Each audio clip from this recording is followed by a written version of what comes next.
Hello, everyone. Hi, everybody. We are so excited to be back for the new season of this podcast. I believe this is season like 4. I'll say season 4, Something like that. something like that. We've gone through a different variety of podcasts, even different names. When before, if you're like from the OG time when it was just me, it was called Uprooting Your Thoughts, and it was just me talking about like different things, perfectionism, and all these things.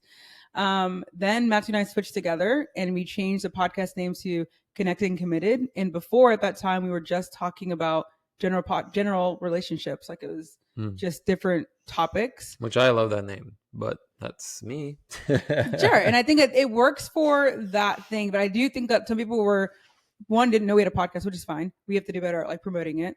But two, it didn't really capture what we were really talking about specifically when it comes to relationship anxiety, because we really hone in on things. And Connected Committed is a beautiful name for like our values and what we believe in relationships. But when we're talking about relationship anxiety, we felt like we needed a name that really captured the image and the essence of this topic and the vision that we're trying to cast for the future in this podcast and whatever else this takes us. So the new name is, you probably see it on the title. I thought you wanted me to say it. No, you go ahead. Totally can. It's called When You Don't Know, Christian Dating with Relationship Anxiety. And this, if you know the phrase, every Christian probably has heard it before. Every person who's dated probably has heard it before of when you know, you know. And we hear this name thrown around this phrase thrown out so often. And it really feels very scary and brings up a lot of doubt when you don't know. A lot of us don't know right away because anxiety is there, because there's a lot of factors there. And so we want to talk about when you don't know and what do we do about that? And when you are in a relationship and you don't know if you want to get married, or you maybe do, but you have all these questions and doubts, or maybe you think this person's great, but you're questioning all this stuff. What do we do when you don't know? And so we're really going to be focusing specifically on what that means, like more about relationship anxiety. Obviously, kind of the same things we're doing, like getting guest speakers on here, people who've experienced it before in their marriage, like they're married now, all this stuff. And so, if you are someone who is a Christian and you don't know, and you feel maybe shame and guilt that everyone else seems to know around you, but you don't, you're not alone. And this podcast is for you. And so we're really excited about where the season's going to go and these next chapters of this podcast. And hopefully we can take this big. Like our goal, to be honest, is to take this as big as we can, whatever that means, and hopefully hit the sphere of Christian dating podcast. That would be awesome. Because it can feel hard. We've been on, some pretty good podcasts, right? So it's just that we know there's so much more, and we know that this message is important. I mean, we see that because not just because we struggled with it, but because we see, I mean, people struggling with it all the time, reach out to us all the time. I mean, reach out to you, really. But it's just sad to see that. But that's why we're here. And that's also why God gave us this platform and the visibility that we have. That I say we, but it's her name, really, which is a blessing for us and something that wasn't expected at the beginning. But God just decided to bless that, and so now we're doing it, and we hope that's helpful. We know that's helpful, but we also hope for people who are listening right now that it's still helpful. For sure. And and a couple of weeks ago, I posted on my story this image someone sent me and said, like, I feel like this image is actually impacted a lot of Christian dating. And so this is the image. I will post it up. If you're watching, you'll see it. So this is the image. You may not see the words, but you know the gist because you probably have seen this somewhere. So on the internet. Maybe we should describe for people who are listening. Sure. Basically, it's a little girl who's holding flowers, and Jesus is like bending over. I mean, he looks really kind in the picture. It's not the issue. And he's holding like bigger, better flowers, but he's holding it like behind his back and telling her, I have better, and she says, but I love it, talking about her flowers. Mm-hmm. And so basically it's like, okay, he wants her to give him the flowers, so that he can give her bigger flowers. Mm-hmm. Yep. Thank you. That's a really good way of describing it. I'm not good at describing things like that. So, yeah. So that's the image. You've probably seen it. I've also seen it with a teddy bear, like a girl's holding a teddy Oh bear yeah, and I've seen God's that holding a too. bigger teddy bear. So I guess it's just different variations Yeah, of this picture. I've seen the teddy bear more Yeah. actually. I think this is a newer picture. I don't know how true this is beautiful, but yeah. And someone sent me a message and said, I think our generation of Christianity really grew up with this image being shown over and over. And I think it could have been a really interesting theme. This could be a really interesting theme to bring up regarding the message of your content or of your account. Just wanted to share because I thought of the wisdom I've learned from your page and all that. But she said, like, I think that this has really been shown over and over and over again. And this actually has impacted the way that we see God and see, like, even dating. Because Yeah. I've seen this image in regards to dating as well, and talking about like, oh, like it's kind of in this picture, it's cute, but when you think of it, it's like God's not telling her in this image, right? God's not telling her like, hey, like if you give this to me, I'm gonna give you something better. She's kind of like, here, like, shit, but I love it. And it's like just kind of like this trust me. And I think when we're thinking of it in regards of dating, that's where we get really stumped. We're dating someone who's great and a man of God or woman of God, and we have a lot in common and we like each other. But then we're like, what if God is telling me to give this up because He has someone better for me? What if there's someone better for me? What if I'm settling because I'm staying in this relationship when there's more that God has for me? And He's telling me to give it up because there's something better for me. I just have to trust Him. Yeah. And it sounds so spiritual. Like I think it sounds really, really nice and really holy and like, wow, that's so, yes, God can do that. And He can, of course. But the problem is when it's overly, like we overcompensate for that belief. It's like we think it's happening so much, even if God's not saying it, that He could be like telling us to leave this relationship because there's something more, someone more spiritual, someone more holy, someone more whatever It's better. that is better than this person now. And we break up, or we question if we should break up. We have a lot of doubts, and it's like we're kind of like looking at this relationship and maybe questioning if this is it because we've seen this image so much. Like, well, God could have better. God could always have better. And someone responded. I posted this on my story. Someone responded and said, like, I completely believe that God always has better. And I'm like, okay, well, when does it ever end? You know what I mean? If we think about it in that way, what is better? What if this is really, really great, and then God's like, well, this is better. Okay, well, how about that? What if better and better and better? So that cycle could never end. Yeah, better, and I think in comparison to what, you know what I mean? Yeah. And so there's definitely truth, because I don't want to say that there's no truth in that Sure. statement or that picture, because I definitely think that there is truth. And I think there's even more truth in the sense of when we become like truly Christian and we're born again, like there is this surrender where like you surrender your whole life to Jesus, and then Jesus obviously now you start walking into what He has for you. And I think that picture is definitely something that applies to that, For sure. because I've experienced it, and I've seen it a lot of people experiencing it, because that's just the promise of God, is like you have to lose your life to gain it, if that makes sense. It's what Jesus says. And so it's really like us surrendering everything to Him for His best, for his Right. plans. And it's beautiful, and that will, as a Christian, happen over and over again, whenever we start doing things of our own effort, our own strength. Like we usually end up in a dead end, and God is always like, hey, just give it back to me, and trust me.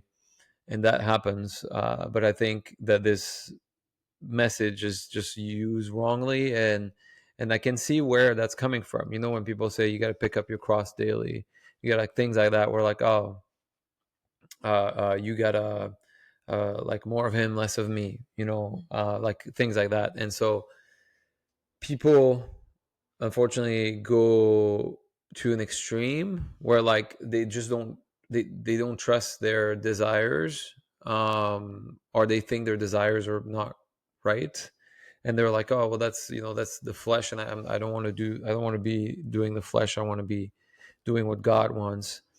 And so, like you said, when you're dating, that can be a big issue, because I think for myself, I've experienced that. And you're with someone, but it's never enough. It's never good enough. And you always have this voice telling you, there's better.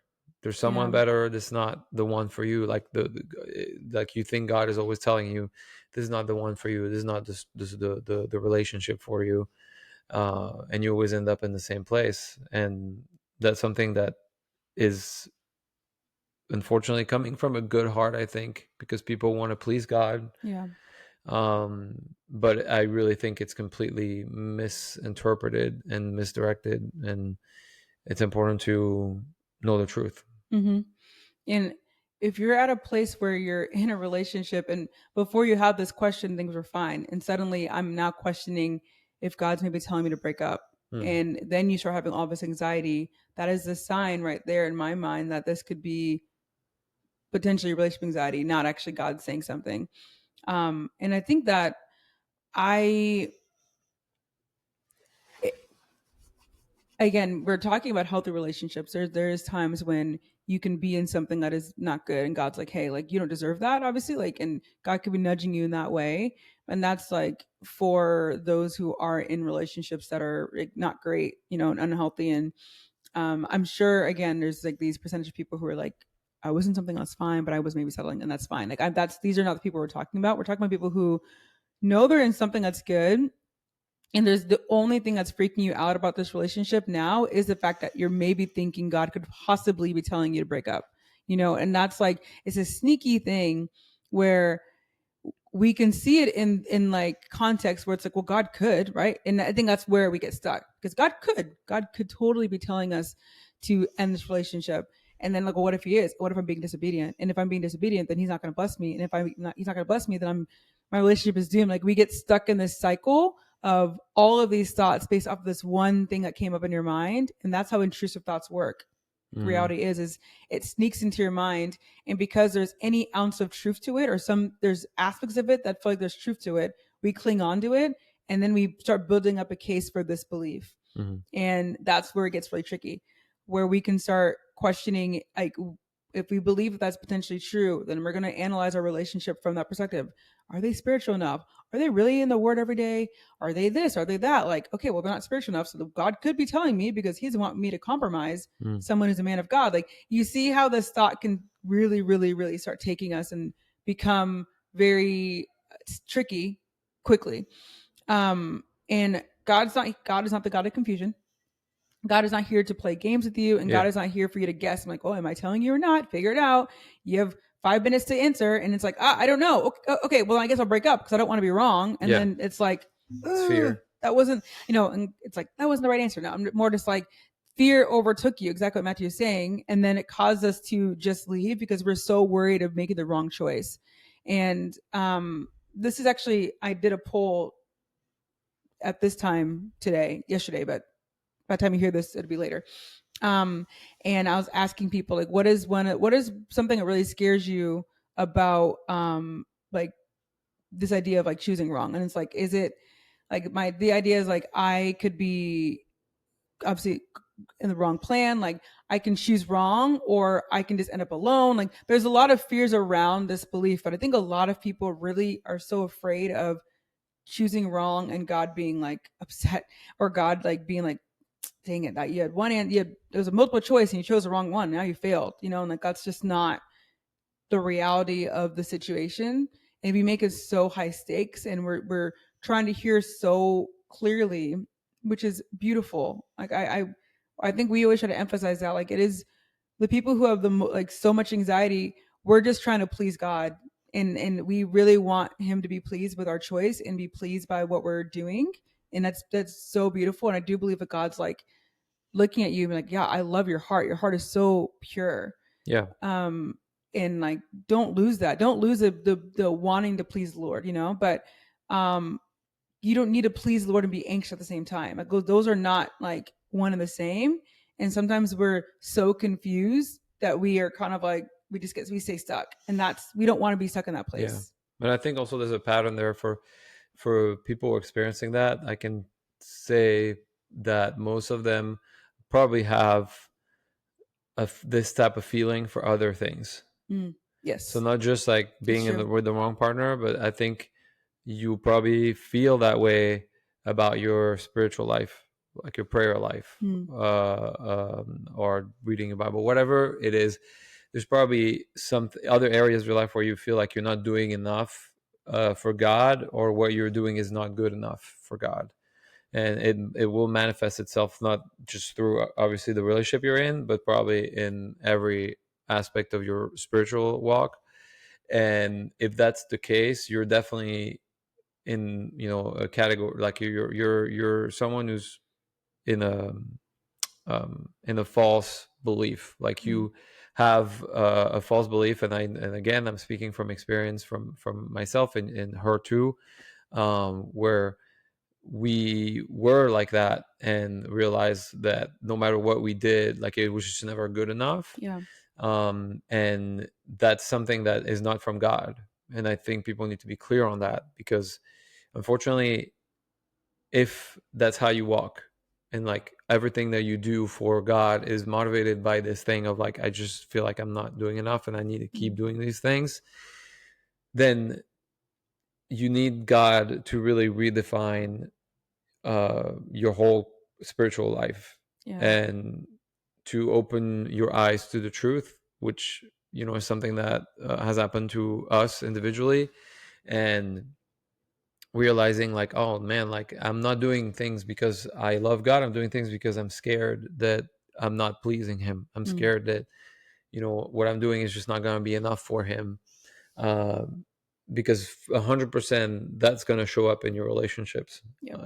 And you're going to struggle with this thing again of like, what you have is not enough, it's not God's best, and it's just not the truth. And I think the issue with that is you turn into people who just can't make decisions, because you feel like every decision you make has to be actually not made by you but made by God. It Mm. actually has to be something that tells you this is a thing that God, like this is a choice that God has made for you, and you have to follow that choice. When in our experience, it's usually you make a decision and God will confirm if the decision is from him or not, or he will just bless it, you Mm. know. And sometimes there are things that you know that this is from God, and you do them and they get hard, but you keep doing them because you just have the conviction. Yeah. But sometimes you don't have that conviction, Mhm. that the decision you're making is necessarily from God, or like God sent. You know what I mean? But that doesn't mean that God is not okay with it.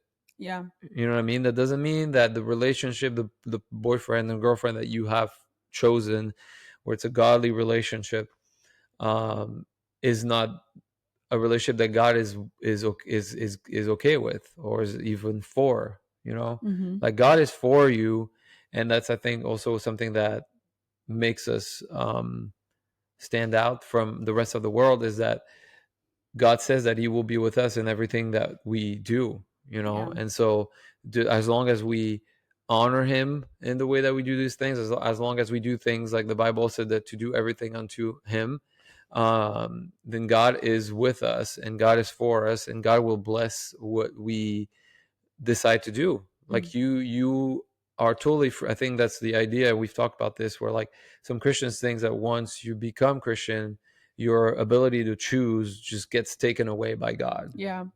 when that's not the truth at all. Like God loves and honors free will, because we've been created from the start with that. And it's something that God has always wanted, because He's That's never good. wanted to be with robots. He's never wanted to, yeah, He's never wanted His children to just be wired to do everything correctly and divinely. And that the truth is, obviously, the world is not perfect. Um, but God is like okay with it, in the sense of, not that He's okay with sin, okay? But what I mean is, He's okay with us having freedom to choose. Mm. It's not like you become Christian and then from that day on, all the choices that you make have to be this plan A. Otherwise, you mess up everything. And that's just, and we've talked about this before, but that's so much pressure. And there's no relationship in that. There's no partnership in that. It's more than it becomes an obligation. Everything you do has to be that way. Yeah. And since it has to be that way and no other way, then there's no free will no more. And there's no freedom to partner with God. Like the relationship with God then is not a friendship anymore. It's a slave to master relationship, and that's not what we are to God. We're not slaves. Jesus says, I don't call you servants, I call you friends. So it's important to understand that once you become Christian, yes, there is a degree of your freedom. I don't even know how to say it, to put it, but there's a certain degree of, there are things that you just should not do, because they are sinful and they are disobedience. But the rest, it's a spectrum. There's a spectrum of options. It's not just this one option. Every time you make a decision, it has to be this one decision. Right. When in reality, with God, there's always multiple decisions, because God also loves to show us, hey, you know what? You're actually free to choose. Like, here are 3 options in front of you that I put there. And I just want you to see that you are free to choose this one or that one or that one. And I'm actually going to bless it. And you'll see, you will walk down a different path depending, but it doesn't mean that it's not going to be God's will. Right. Right. And I think too, we have this belief as well, like God is either going to say it's God's going to tell you to break up or it's right, rather than also believing too, like we can continue to grow in our faith in Him as we're in this relationship. I don't know. I feel like it's like, even if, because I have people ask all the time too. It's like, we had a bunch of questions on this reel that we just posted today. Of like, well, what if like I'm in a relationship with a person isn't like perfectly godly? Like, what does that mean? I'm like, perfectly godly, what does that mean? Like that no one's perfectly godly. We're never required to be perfect. Like, as long as the person is like teachable and willing to grow and learn more and like inspiring to please the Lord, that's all that we can be doing, and we lack context, obviously, in this situation. Right. I'll say we lack context, but like, I agree with what you say. But I think we kind of get so extreme in our minds. Like, it should be like perfect, in the sense of this person should be fasting monthly and reading the Bible 100% of the time, and praying continuously, like praying with all this stuff. In reality is like, we are humans and we aren't going to be perfect. We're not required to be perfect. We are required to like take it one day at a time and just trust the Lord and believe, and like have like continually try our best to please the Lord every single day in everything we're doing, and like, it's not just like, I don't know. And so I think that we can also believe too, like, let's just say the person is I don't even know, like a newer believer or something, or not even a new believer, but like, let's just say that they're growing in their faith as you are growing in your faith.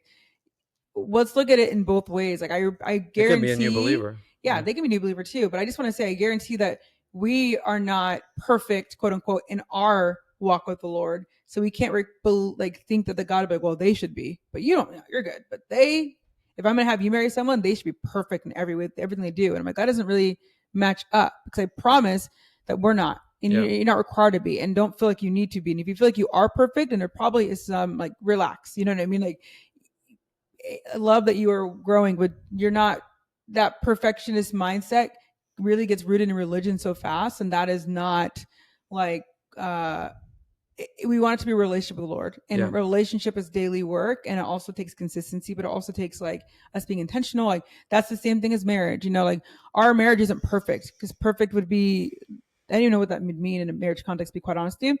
But we do our best every single day to be intentional with each other and to work through our stuff and to grow with each other and really like resolve conflicts. We do our best to do that every single day, because it comes up, and that's the same thing in any relationship. It's a given. I don't know. I just want to say there's more intentionality there.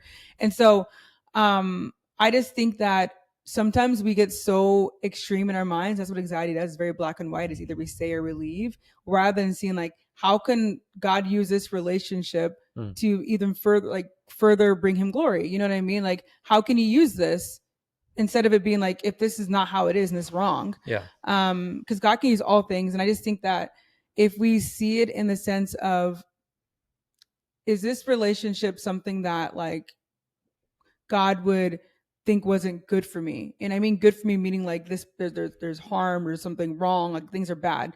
No, most people who are listening here probably say, no, that's not the case. Okay. Like are, the basic questions we always ask, what are the values? We have the same values and beliefs? Are we growing together? Like I'm not required to know everything in this moment, because some of you guys will listen and the reality is maybe this won't be it, but it's your choice to make. Mm-hmm. And all we're trying to do is give you enough information and enough context for you to make a decision that feels good enough and confident enough for you to say yes or no, whatever that is. And you're not required to know in this moment. Yeah. And so anything that feels like there's urgency, that needs to be just paused, because urgency is always rooted in anxiety. Like I feel like there's not really many decisions that we have to make like today, like right now. Deadline is 2 seconds. You know what I mean? And God doesn't speak that way either.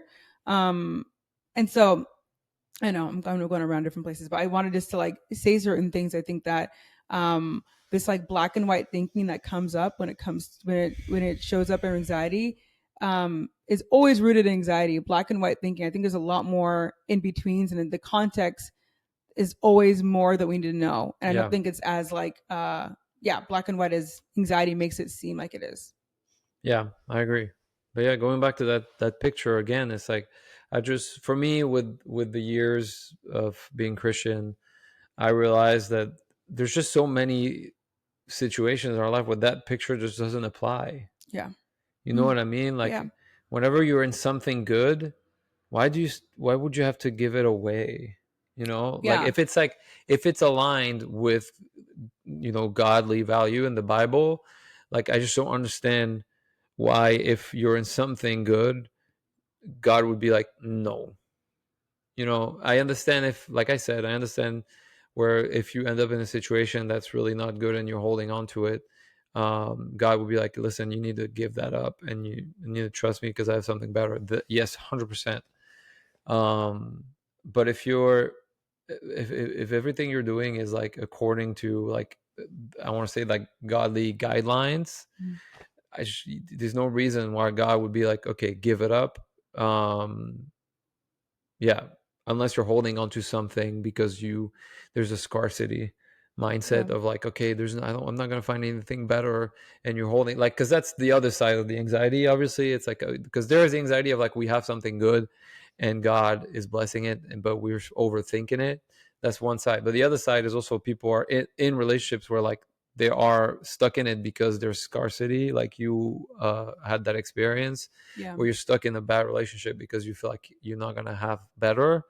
Then yes, in that situation, yes, God might be like, okay, you need to give that up, and trust me that I will have something better for you. Yeah, but that's the other side of the relationship anxiety coin, which I know most people follow here. I know some of you definitely experience that, but I think most people experience kind of the other side, where you overthinking something good.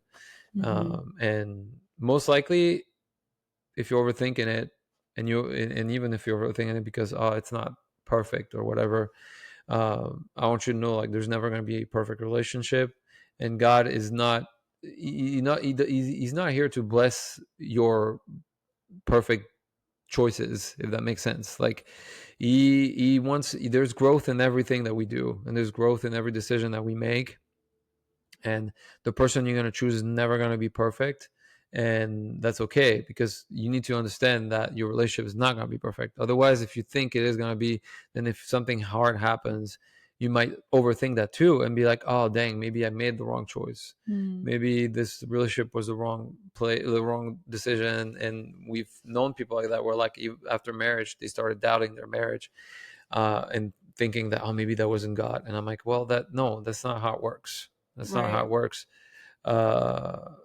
You have the freedom to choose, and it is never going to be perfect, but that doesn't mean God doesn't want you to work through it, and that doesn't mean that he wants to make it better. Most of the time, God is more willing to bless like an imperfect relationship where both people are willing to learn and grow, than two people trying their best to find the perfect match, which is never going to happen. Because God really enjoys taking something that is raw and like has rough on the edges. That makes Yep. yeah, and make it and polish it, make it beautiful, and turn it into a beautiful work of art. And that's what God does, and that's what He enjoys doing, and that's what He's doing with all of us. Um, but yeah, you have permission to date. You have permission to explore and not feel like God is always constantly behind you, micromanaging everything that you do, because He's not. Yeah. Yeah. I think that's it's so freeing to know that. I know that feels scary because we kind of feel like this anxiety keeps us feeling like we have some sort of control. That's just the reality of it. And we like, oh, and if God makes choices and we even have like then we are able to like, is in this perfect container of this choice, and that kind of lets go of the responsibility in our end. Yeah. And um, there's maturity in being able to make a decision. Yeah. And yeah. And so we hope this is helpful. And I think that like when you see this image, because I know some people, it's circling on the internet again, but it's a different form, except the flowers before the teddy bear. Now it's flowers.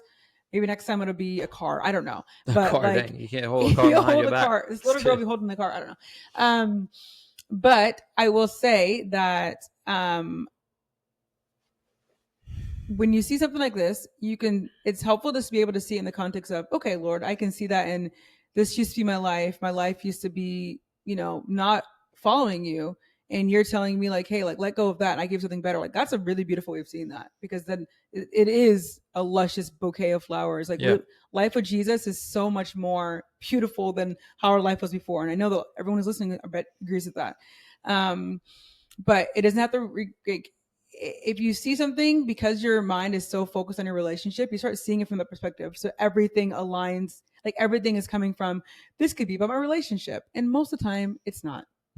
Let's just like remember, like my anxiety pushes things to the forefront of my mind to make it seem like it's about me when it probably isn't. Most things aren't to do with us. That's Yeah. just the reality of it. And I think it's freeing to know that the world doesn't revolve around us. It doesn't Yeah. revolve around our relationship, and we are good. So anyway, we hope this was helpful. Let us know what you think of the new name. Again, I know it was a little change and I had to explain it. Hopefully this episode explains it better of why we changed it. Let us know what you think of the name. Don't forget to share this episode with someone who needs to hear it, write a review, do all the things everywhere. We will be doing a giveaway soon regarding like with being able to write a review. So we'll do something very soon with that. Give away something fun. So anyway, we love you all. Yeah. We'll see you all in 2 weeks, and you have a good rest of your day. Yeah. Thank you for watching, listening. Bye. Bye.